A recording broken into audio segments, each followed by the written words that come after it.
Hey guys, chapter 12. So we have a production technology that looks like this. X equals 25 L to the 3/10 K to the 2/10 plus 10. This is Cobb-Douglas. The exponents are not symmetric, however. So the first question asks, is this production function more representative of a firm's long-run or short-run production function?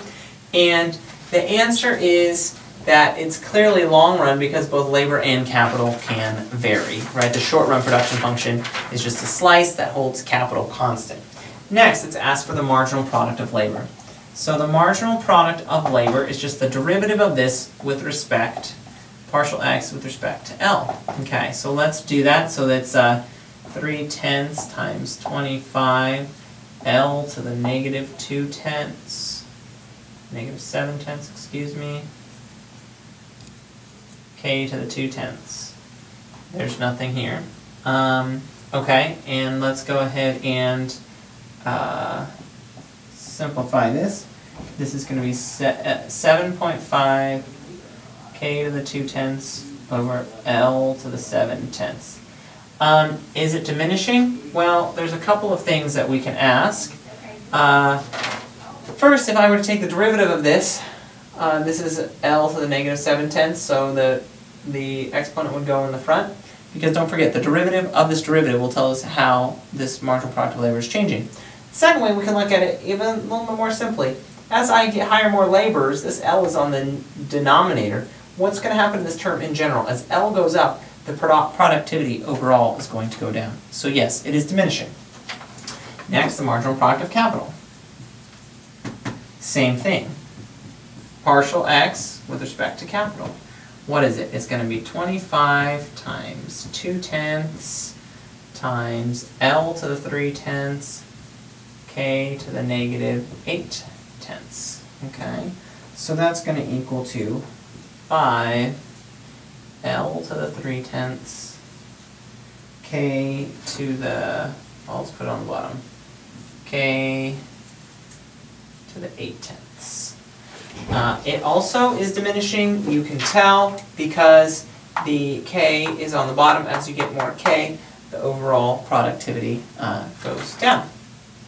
Alright, the technical rate of substitution then is just the marginal product of labor divided by the marginal product of capital. So it's equal to 7.5 K to the, let's put in decimals, 0.2 L to the negative 0.7 all over 5 K to the negative 0.8 L to the 0.3. 7 divided by 5 is 1.5, and if you look at the K here, if you bring this K up, it becomes positive 0.8, so 0.2 plus 0.8 is just K. You bring this L down, it turns into a positive exponent, so it's 0.3 plus 0.7 is just L. 1.5 K over L, and don't forget the technical rate of substitution is negative because it's the slope of the isoquant. Alright? Alright, now let's work on the next part, that when the output price is 10,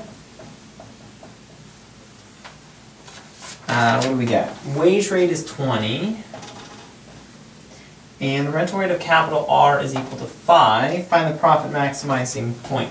So what we're going to try to do is we'll try to maximize Px minus WL minus RK, subject to X is equal to 25L to the 3/10 K to the 2/10 plus 10. So here we have X, L, and K as maximizing endogenous variables. If we insert this into here, it will only have L and K.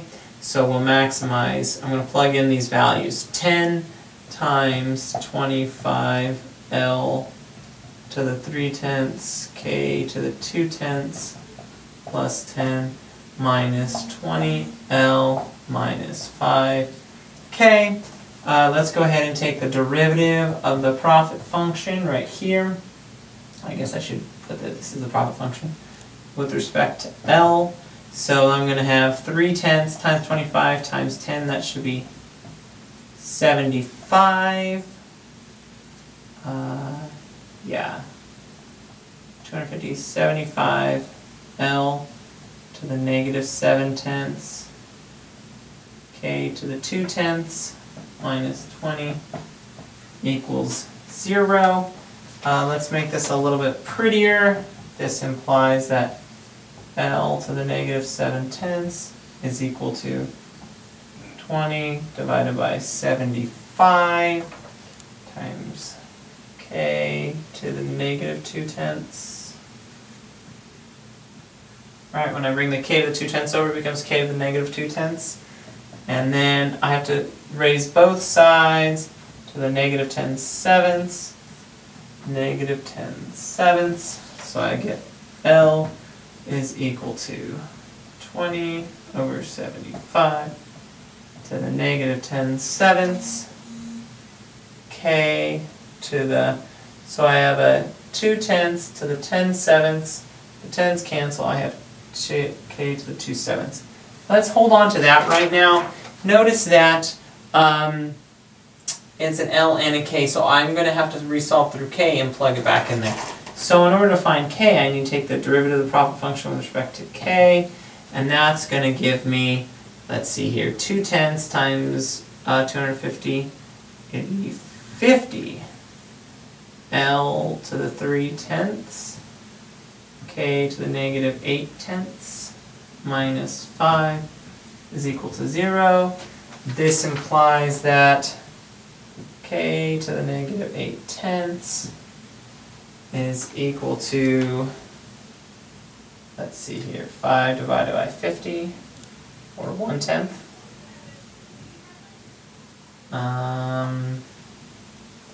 Times L to the negative 3/10.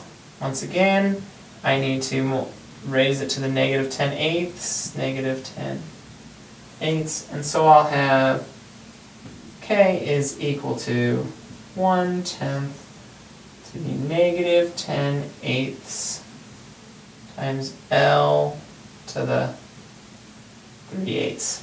So let's plug that K into here, and so I'll have L, let me make a little line, L is equal to 20/75 to the negative 10/7, and then K to the 2/7.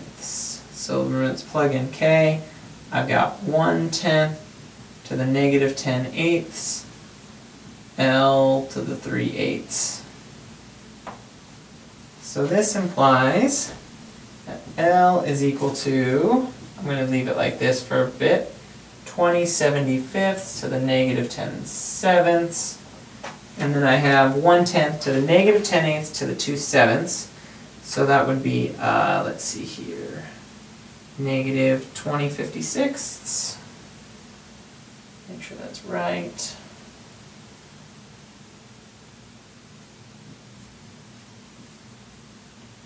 Negative 20/56.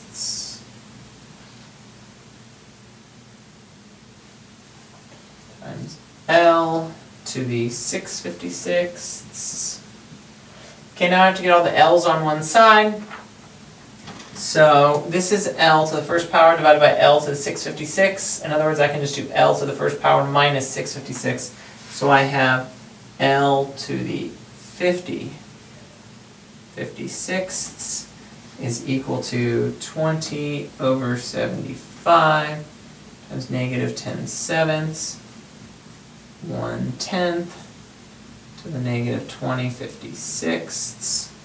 And I have to raise both sides to the 56/50ths. Implies that L is equal to 20 over 75. So I have negative 10/7, negative to the 56/50ths. We multiply those together.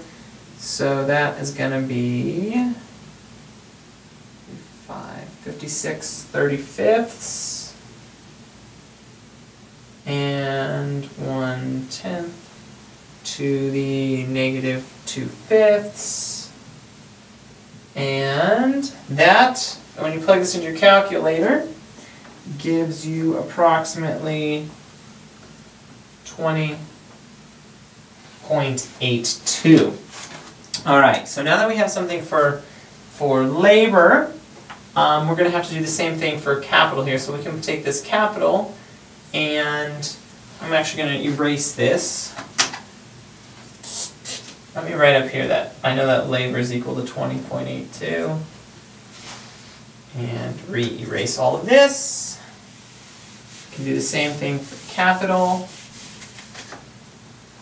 So I've got capital is equal to 1/10 to the -10/8 times labor, which is 20.82 to the 3/8, which, when you plug that into your calculator, you get about 55.51. Okay, so I have labor here, I have capital here, and then finally, how do I find x? X is equal to this thing right here, 25 times labor, but we know what labor is, it's 20.82, to the 3/10, and then I have capital, which is 55.51, to the 2/10, plus 10, and then when you plug that into your calculator, you get about 149. About 149. So your output is about 149. Okay, so that's the profit maximizing output, labor demand, and capital demand. And now finally I want to know what the TRS at the profit maximizing point is, and does it equal W over R? Okay, let me write down that capital is equal to 55.51. Erase this stuff.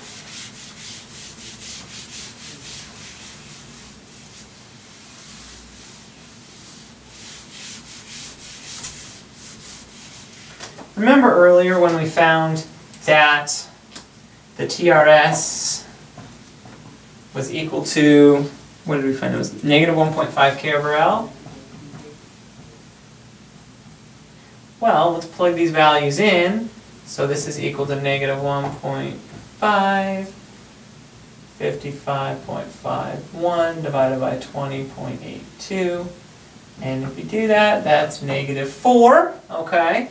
And so we know that at the cost min point, if the firm is profit maximizing, it ought to be also cost minning. So we therefore know that TRS always ought to equal -W over R. Well, what is W over R in this case? We have 20 over 5, and W over R is equal to 20 over 5, -4. So you see that the TRS does in fact equal -W over R. That's a little way you can check and see that you did the problem correctly.